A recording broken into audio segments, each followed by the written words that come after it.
Swastiastu, salam kebajikan, namo buddhaya, salam Pancasila. Ya, baik, untuk kegiatan kita yaitu diseminasi budaya positif, semoga hari ini bisa berjalan dengan lancar. Bapak Ibu sekalian, kami juga mohon maaf karena mengganggu aktivitas Bapak Ibu sekalian. Baik, marilah kita memanjatkan puji dan syukur kehadirat Allah Subhanahu wa taala karena pada kesempatan ini kita masih diberi kesempatan untuk hadir dalam rangka diseminasi budaya positif. Bismillahirrahmanirrahim. Assalamualaikum warahmatullahi wabarakatuh. Selamat siang. Alhamdulillah, puji syukur kita panjatkan kehadirat Allah Subhanahu wa taala, Tuhan yang Maha Esa yang telah memberikan kesehatan, keafiatan, kekuatan, kesempatan sehingga kita bisa hadir di ruangan guru ini dalam rangka melaksanakan beberapa kegiatan ini terkait dengan program sekolah penggerak, guru penggerak, dan hal-hal lain yang menjadi tindak lanjut dari kewajiban kita sebagai salah satu sekolah yang ditunjuk. Ini sekali lagi kita mohon teman-teman memberikan kontribusi, masukan. Mungkin sebentar ada pemaparan, itu juga bagian dari tanggung jawab sebagai guru penggerak. Dan alhamdulillah mungkin kita yang termasuk paling lengkap di sekolah ini.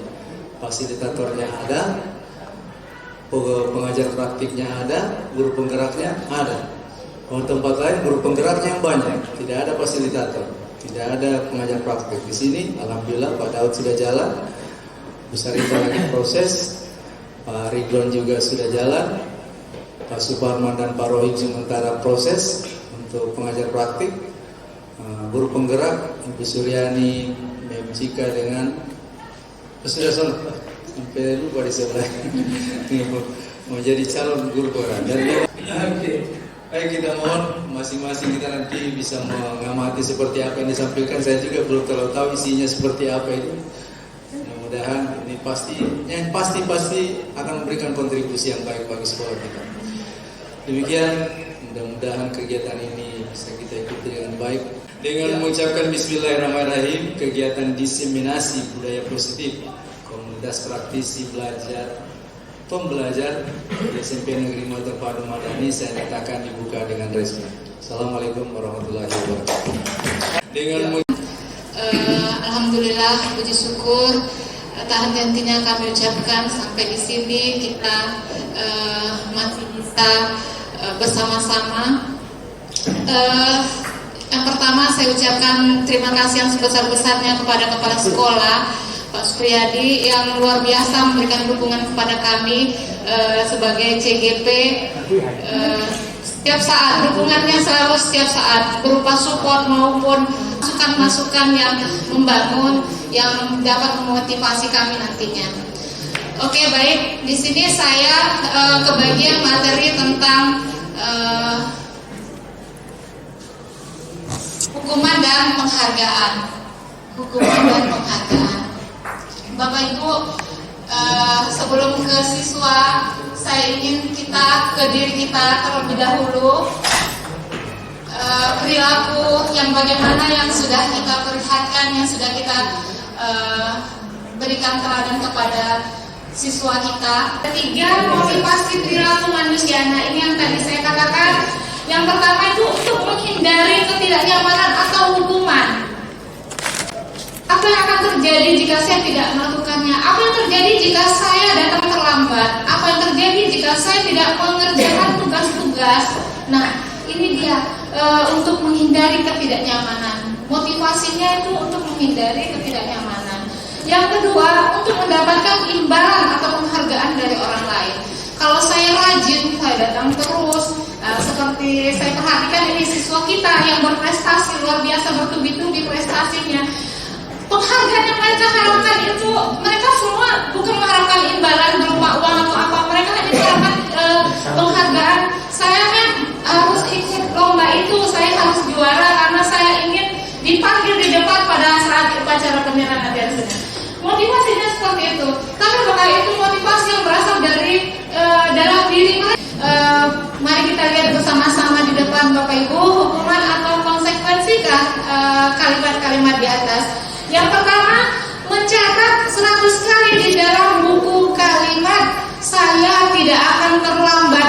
lagi karena terlambat ke sekolah. Kira-kira ini hukuman atau konsekuensi ya?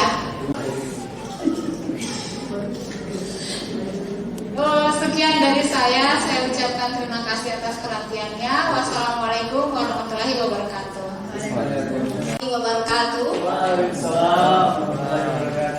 Selamat siang menjelang sore Bapak Ibu. Saya harap Bapak Ibu masih semangat semuanya. Ini karena cuaca juga jadi agak gelap sehingga pandangan redup, jadi mata juga kayaknya agak redup ini. Saya sendiri sudah mau tertidur gara-gara cuacanya. Insya Allah Bapak Ibu dan kita semua tetap semangat untuk berbagi praktik-praktik baik. Termasuk salah satunya yang sedang kami lakukan adalah berbagi tentang materi budaya positif yang kami dapatkan dari pendidikan guru penggerak. Baik, pertama-tama saya ucapkan banyak terima kasih kepada Bapak Kepala Sekolah, kemudian teman-teman semua yang telah memberikan kesempatan kepada kami bertiga dan saya khususnya untuk menyampaikan atau berbagi materi tentang budaya positif. Dan di sini sekali lagi seperti yang Mem Suryani sudah sampaikan, bukan menggurui tapi ingin berbagi apa yang sudah kami dapatkan dan insya Allah harapannya bisa kita terapkan sebagai implementasi budaya positif di sekolah kita ini. Amin.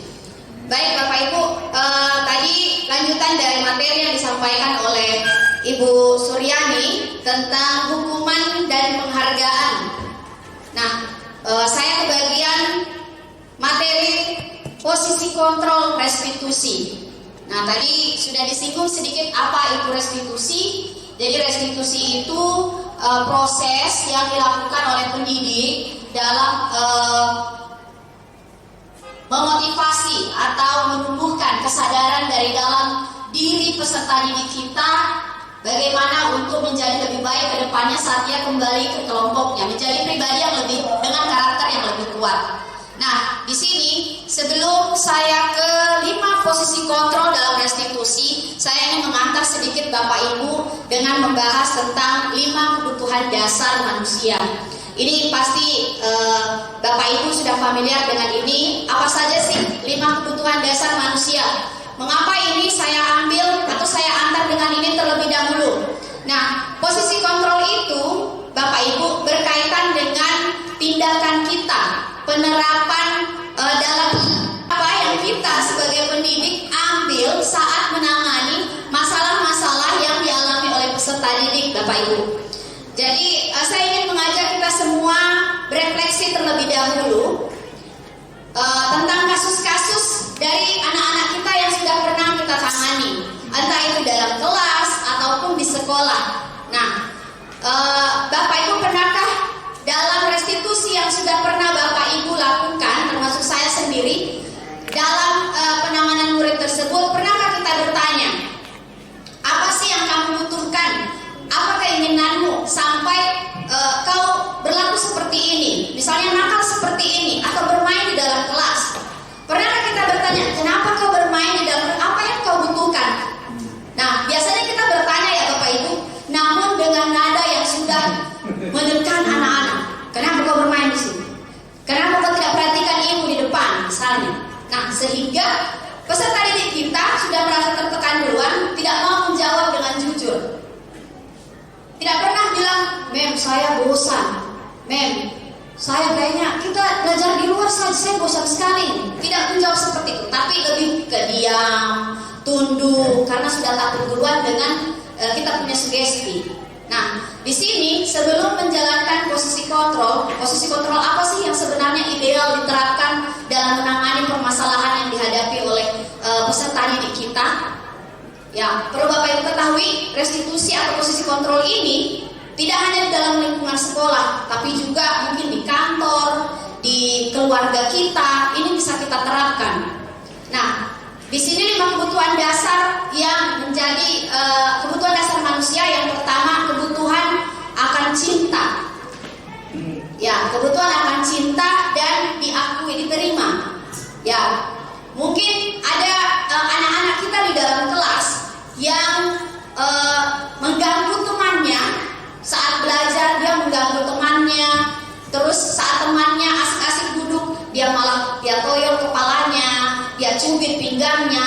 mengganggu teman lain dan mereka merasa tidak nyaman.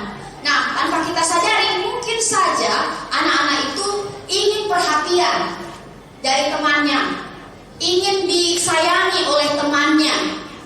Tapi karena temannya sudah melakukan remeh, dia pukul saya dan kita juga biasanya seringkali jadi pemantik untuk kita langsung kasih hukuman, konsekuensi dan sebagainya. Nah, kemudian kebutuhan kekuasaan. Belum lama ini di kelas saya di Hasan Baswan ada anak-anak yang dia atlet tinju, sehingga di dalam kelas itu dia suka sekali ajak orang sengit. Atau perempuan dia ajak, kau anak taekwondo, keluarkan jurusmu. Dia sampai kasih begitu teman yang perempuan. Terus di kelas lain di Saljufri juga dia ajak sengit juga anaknya Nur Suryani sampai berdarah hidungnya.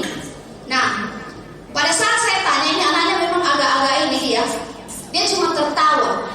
Tapi satu yang saya pahami, mungkin saja dia butuh kebutuhannya pada saat itu kekuasaan, diakui oleh temannya bahwa dia mampu, dia kuat. Nah, mungkin saja seperti itu. Kemudian yang berikutnya ada kebutuhan bertahan hidup. Banyak sekali anak-anak kita belum selesai jam pelajaran sudah di kantin. Nah, sudah di kantin, sudah di koperasi. Mungkin saja anak-anak tersebut butuh bertahan hidup dengan cari makanan di koperasi atau di kantin. Iya, sudah lapar sekali, mungkin sudah tidak tahan lagi, dia perutnya keroncongan dan sebagainya. Iya, banyak anak kelas 9 sering sekali. Kemudian yang berikutnya kebutuhan akan kebebasan. Nah, anak-anak ini senang sekali kalau kita bilang gurunya tidak masuk, atau senang sekali kalau kita bilang ditanya jam apa ini sekarang, jam kos. Dia pasti yang sekali menjawabnya jam kos. Nah, di situ kita bisa identifikasi mungkin anak-anak saat itu butuh kebebasan. Kemudian kesenangan, begitu juga di dalam kelas. Sementara diskusi atau pembelajaran ada anak yang tidak fokus. Fokusnya mungkin ke HP, ganggu temannya, bermain, bercanda bersama temannya sampai mengganggu pelajaran. Nah, mungkin saja kebutuhan anak tersebut yang tidak terpenuhi saat itu adalah kebutuhan akan kesenangan. Nah, Bapak Ibu, dari 5 kebutuhan dasar manusia ini, jika ada salah satunya atau salah duanya, salah tiganya atau beberapa yang tidak terpenuhi, bukan hanya di sekolah, di lingkungan sekolah, tapi juga di keluarga, di kantor, di tempat kerja dan sebagainya, ini akan, kalau tidak terpenuhi, akan terjadi kesenjangan. Mereka akan mencari cara bagaimana sampai terpenuhi kebutuhan itu. Jadi anak yang butuh kesenangan saat belajar, dia akan cari kesenangannya sendiri dengan main HP tentunya, atau dengan scroll TikToknya. Dia mendapat kesenangan dari itu, walaupun itu bertentangan dengan nilai-nilai kebajikan di dalam kelas, mungkin dengan keyakinan kelas yang sudah kita buat. Nah, dari tidak terpenuhinya kebutuhan dasar ini sehingga muncullah pelanggaran-pelanggaran atau kelakuan negatif, budaya-budaya negatif yang dilakukan peserta didik kita di lingkungan sekolah demi untuk memenuhi kebutuhan dasar ini. Nah, bentuk-bentuk pelanggarannya pun beragam sesuai dengan kebutuhan.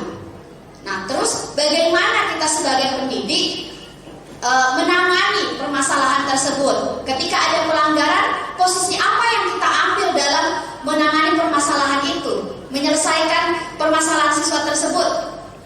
Nah, sekarang kita langsung ke 5 posisi kontrol yang mungkin sering atau sudah kita terapkan dalam interaksi kita dengan siswa di lingkungan sekolah, ataupun di keluarga, ataupun di lingkungan kerja.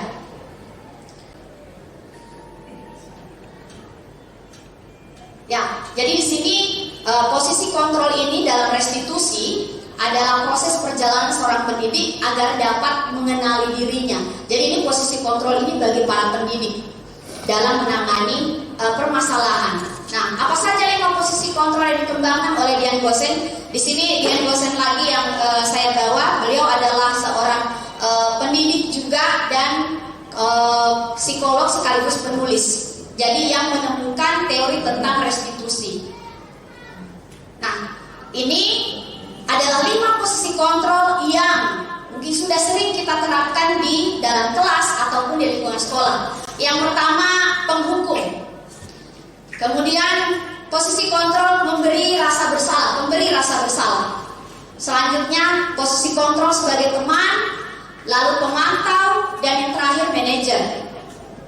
Nah, seperti apa deskripsi masing-masing yang bagaimana penghukum, pemberi rasa bersalah, teman, pemantau, dan manajer? Dari namanya pasti kita semua sudah bisa membayangkan apa yang dilakukan pendidik saat dia mengambil posisi kontrol, entah itu penghukum, pemberi rasa bersalah, teman, dan lain-lain. Nah, ini yang pertama adalah posisi penghukum.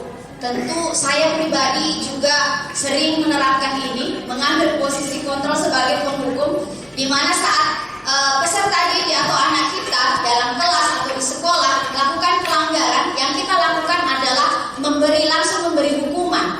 Nah, di sini ciri-cirinya yang dikatakan penghukum itu menghardik, menunjuk-nunjuk, berkaca pinggang, membentak, dan memberikan hukuman baik secara verbal ataupun fisik. Jadi di sini keyakinannya posisi kontrol penghukum ini adalah anak-anak harus sesuai dengan apa yang kita kehendaki. Peraturan yang sudah dibuat seperti itu, jika melanggar akan langsung diberikan hukuman. Nah, apa dampaknya terhadap anak-anak? Apakah itu efektif untuk menumbuhkan motivasi intrinsik? Apakah betul peraturan yang kita terapkan itu memerdekakan peserta didik atau berpihak penuh pada peserta didik? Nah, di sini posisi penghukum sangat mendukung peraturan yang ada, ya, peraturan ya, bukan keyakinan, sehingga jika peserta didik atau anak tersebut melanggar, langsung diberikan hukuman. Kemudian dampaknya apa posisi penghukum? Tentu murid menjadi pendendam dan tidak menyukai guru atau mata pelajaran yang diampun.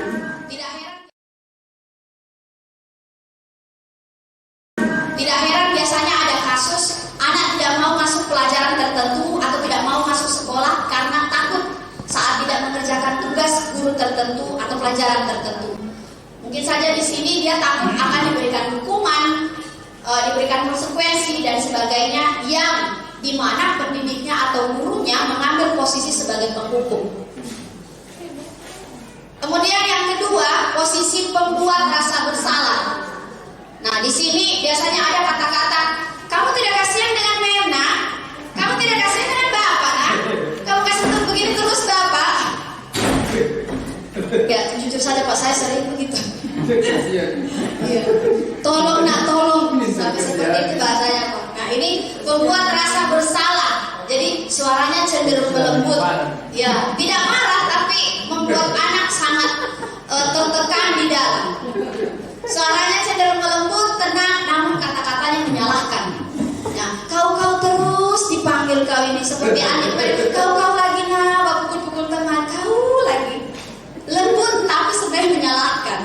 Nah, kemudian guru akan menyatakan hal-hal yang merasa kesalahan ada pada murid dengan membuat guru dalam tanda kutip menderita. Jadi seolah apa yang dilakukan anak itu berdampak besar pada gurunya. Secara negatif maksudnya ya.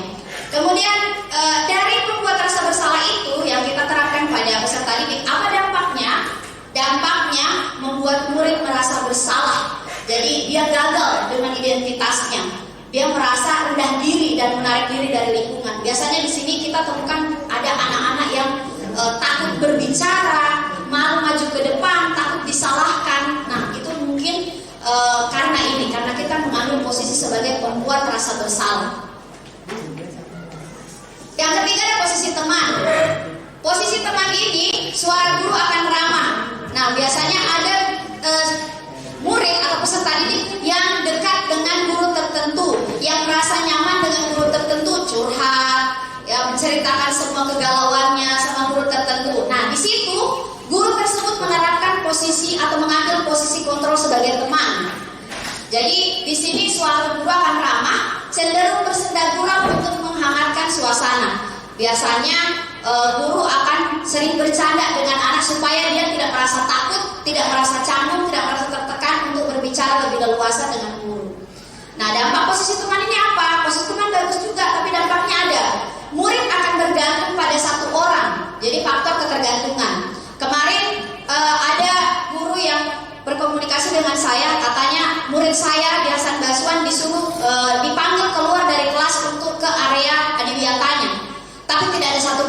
keluar. Nah, kata temannya, tidak mem, nanti Mensika yang datang baru dorong keluar semua. Katanya begitu. Padahal saya tidak marah juga, cuma saya bilang ayo kita keluar. Cuma mungkin ini ketergantungan, begitu barang. Kalau tidak saya yang suruh dia tidak mau keluar, atau tidak Kepsek yang suruh tidak mau keluar gitu. Kemudian di sini dampak yang kedua adalah murid tidak mandiri dan tidak bisa berpikir untuk diri sendiri karena tadi ketergantungan. Berikutnya posisi pemantau.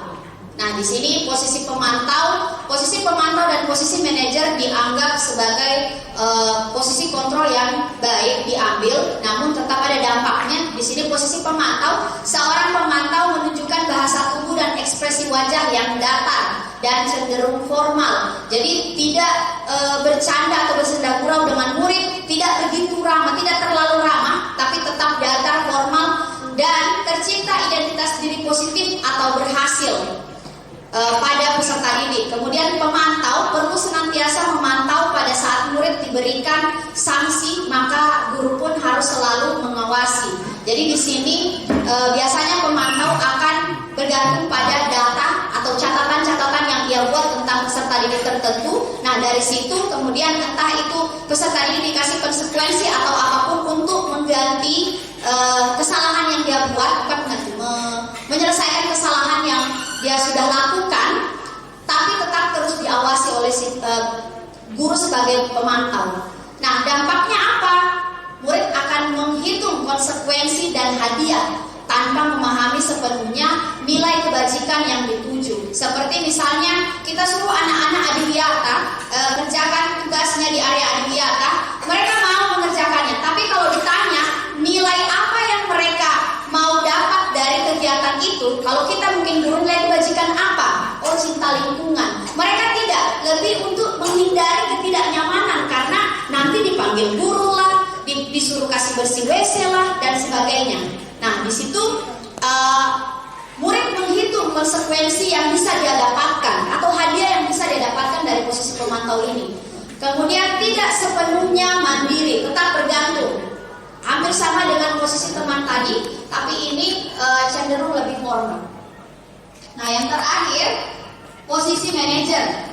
Nah, posisi manajer ini Bapak Ibu merupakan posisi yang direkomendasikan, disarankan untuk diambil oleh pendidik sebagai posisi kontrol paling ideal dalam menangani masalah-masalah yang dialami peserta didik. Jadi di sini posisi manajer, suara manajer netral, tidak emosional, tidak terlalu ramah, dan tidak juga bernada tinggi. Jadi tidak memarahi ataupun tidak bersikap sebagai teman.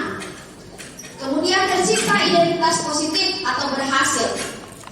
Guru akan dengan tulus mengajukan pertanyaan-pertanyaan bermakna agar membuka pikiran murid. Kemudian guru membimbing murid untuk memecahkan masalahnya secara mandiri. Jadi di sini posisi kontrol ini guru yang memotivasi atau menumbuhkan kesadaran pada peserta didiknya untuk mencari sendiri solusi dari permasalahan yang dia temukan atau yang dia hadapi. Dampaknya apa posisi manajer? Di sini murid bisa lebih mandiri, dapat berefleksi atas tindakannya, kemudian dapat memecahkan masalahnya sendiri. Baik Bapak Ibu, setelah mengetahui 5 posisi kontrol, posisi mana yang menurut Bapak Ibu paling ideal untuk menumbuhkan motivasi intrinsik? Mungkin di sini Bapak Ibu masih meraba-raba bagaimana sih contohnya penerapan atau implementasi dari posisi kontrol manajer itu. Nanti akan lebih rinci dijelaskan atau dipaparkan oleh Pak Sudarsono dalam segitiga restitusi nanti. Di situ nanti akan kelihatan step-stepnya atau poin-poin mana yang menunjukkan bahwa guru itu mengambil posisi manajer. Nah, di situ akan terlihat lebih jelas. Di sini di posisi manajer dipercaya dapat menerapkan disiplin positif yang berpihak pada murid dan yang memerdekakan murid. Jadi tidak ada lagi hukuman, tidak ada konsekuensi, hanya ada keyakinan yang diimplementasi secara maksimal bersama-sama. Keyakinan ini pula yang akan dibahas berikutnya. Saya yakin Bapak Ibu sudah menerapkan keyakinan di kelas masing-masing ya Bapak Ibu ya. Hanya ada beberapa yang perlu kita ketahui bersama. Di sini ciri-cirinya dia bersifat lebih abstrak. daripada peraturan yang lebih rinci dan konkret. Kenapa tidak peraturan saja dibilang? Kenapa mesti keyakinan? Nah, keyakinan ini dipercaya lebih dapat secara maksimal menumbuhkan motivasi intrinsik. Kenapa? Karena hal yang diyakini pasti akan dilakukan. Contohnya seperti ini Bapak Ibu. Kita di naik motor misalnya, kita pakai helm. Nah, kalau ditanya apa alasannya kita pakai helm naik motor di jalan raya? Apakah hanya menghindari tilang? Apakah hanya supaya tidak ditahan sama polisi begitu? Nah, sebenarnya nilai kebajikan apa yang ada di tindakan memakai helm itu? Nah, yang pastinya adalah nilai keselamatan. Semua orang mau selamat. Kenapa disarankan pakai helm? Supaya menghindari hal-hal yang tidak kita inginkan. Misalnya ada kecelakaan atau apa, kepala kita bisa lebih terlindungi dibanding kalau kita tidak pakai helm. Nah, nilai kebajikan inilah yang kita yakini. Sehingga seharusnya motivasi intrinsik yang keluar dari dalam diri kita adalah supaya tidak membahayakan diri kita, bukan supaya ditilang. Nah, begitu juga dengan keyakinan yang kita terangkan di kelas atau di sekolah. Pernahkah kita bertanya kepada anak-anak, nilai kebajikan apa yang kau lihat dari keyakinan kelas ini? Apakah anak-anak mengetahui itu? Atau hanya sekedar mengikuti teman-teman yang berbicara saja? Nah, ini yang perlu kita tekankan lagi di kelas. Bagaimana dalam kelas itu atau di lingkungan sekolah, keyakinan itu betul-betul menjadi keyakinan, bukan menjadi tindakan menghindari ketidaknyamanan supaya tidak ditegur dan sebagainya. Nah, makanya kenapa namanya keyakinan kelas bukan peraturan. Kemudian keyakinan itu berupa pernyataan-pernyataan universal yang dibuat dalam bentuk kalimat positif. Jadi di kelas biasanya kita ada keyakinan kelas yang menggunakan kata yang bentuknya negatif seperti jangan membuang sampah di sembarang tempat, atau tidak boleh menggunakan HP atau memainkan HP saat pembelajaran. Nah, ini sudah boleh kita ganti di keyakinan kelas kita supaya bunyinya lebih positif. Misalnya tadi jangan bermain HP saat belajar diganti dengan HP hanya untuk pembelajaran atau digunakan untuk pembelajaran misalnya. Kemudian yang tadi jangan bermain saat belajar diganti dengan kalimat yang lebih positif menjadi fokus dalam mengikuti pembelajaran, misalnya seperti itu. Nah, Bapak Ibu, keyakinan kelas juga supaya mudah diingat oleh anak-anak kita, termasuk kita juga, diusahakan kalimatnya itu tidak begitu panjang. Karena kalau begitu panjang biasanya sering atau mudah dilupakan. Jadi singkat-singkat saja tapi mengena sesuai dengan kesepakatan bersama. Jadi dalam membuat keyakinan kelas bukan gurunya yang membuat, tapi bersama dengan peserta didik. Peserta didik yang memberikan ide apa saja yang mesti kita lakukan atau kita yakini di dalam kelas ini supaya pembelajaran kita berjalan dengan lancar. Nah, masukan-masukan dari anak-anak itulah yang mencerminkan kemerdekaan belajar. Jadi kita melibatkan mereka juga dalam membuat keyakinan kelas. Nah, kemudian keyakinan kelas itu juga apakah sudah selesai dengan membuatnya? Kemudian mengikutinya. Nah, ternyata Bapak Ibu, keyakinan kelas itu perlu ditinjau secara berkelanjutan dari waktu ke waktu. Manakala keyakinan kelas itu terlalu banyak pelanggaran di dalamnya, nah perlu ditinjau kembali. Apa yang perlu kita perbaiki atau apa yang perlu kita refleksi. Ini refleksi juga, lagi-lagi refleksi. Karena refleksi itu ternyata memberikan kita banyak solusi dari permasalahan-permasalahan yang kita hadapi. Begitu juga di kelas dalam menerapkan keyakinan kelas. Nah, sebaiknya keyakinan kelas itu poinnya tidak terlalu banyak supaya itu tadi mudah diingat. Berikut ini contoh-contoh keyakinan kelas yang bisa Bapak Ibu lihat. Saya ambil dari internet juga beberapa. Di sini Bapak Ibu bisa lihat kalimatnya singkat-singkat dan poinnya tidak terlalu banyak. Saya tidak bisa baca dari sini. Ya, yang seperti disiplin waktu ya. Kalau biasanya kita bilang jangan terlambat masuk kelas, di sini langsung singkat, padat dan jelas jadi disiplin waktu. Kemudian berdoa sebelum memulai pelajaran. Saya yakin ini sudah umum ya di keyakinan kelas kita. Kemudian ada saling menghargai dan berkata sopan. Nah, ada mungkin di kelas kita. Materi terakhir yaitu restitusi dan segitiga restitusi. Jadi ada dua kata, ada restitusi dan ada segitiga restitusi. Jadi kalau segitiga restitusinya itu sebenarnya bagaimana menjalankan restitusi itu, maka muncullah dinamakan dengan segitiga restitusi. Sebenarnya restitusi ini adalah bagaimana cara kita menanamkan disiplin positif pada murid. Ya, dengan restitusi berarti membantu siswa atau murid menjadi lebih memiliki tujuan, disiplin positif dan memulihkan. Kemudian sebelum kita lanjut, mungkin Bapak Ibu sekalian pernah ada orang berbuat salah pada Anda. Misalnya Nur Cahya. Kalau ada orang pernah berbuat salah pada Anda, apa pertama yang muncul di kata-kata apa? Percaya? Ada, saya kira ada. Kira-kira kalau ada orang yang berbuat salah pada kita, kira-kira yang sering muncul itu kata-kata apa semua? Yang pertama itu kadang orang itu menawarkan sebuah tindakan untuk memperbaiki kesalahannya, ya kan? Kemudian kemungkinan yang muncul adalah sudahlah, tak apa-apa. Kemudian kadang juga kita mengatakan lupakan saja, atau mungkin saya maafkan, atau sudahlah saya pasrah saja. Nah itu, jadi ini jawaban-jawaban kita ketika kita ada orang bersalah pada kita. Kayak di sekolahnya Metua kemarin itu, ketika dia membeli apel, jangan kau bercerita di situ, sama kasih makan HP kau nanti di situ. Luar biasa dia mau kasih makan HP. Jangan bermain di situ. Saya kasih makan kecoa, saya kasih macan semut, habis semua binatang disebutkan. Jadi oleh sebab itu, semoga restitusi ini memberikan gambaran kita bagaimana bisa kita mengatasi masalah tanpa. Kemudian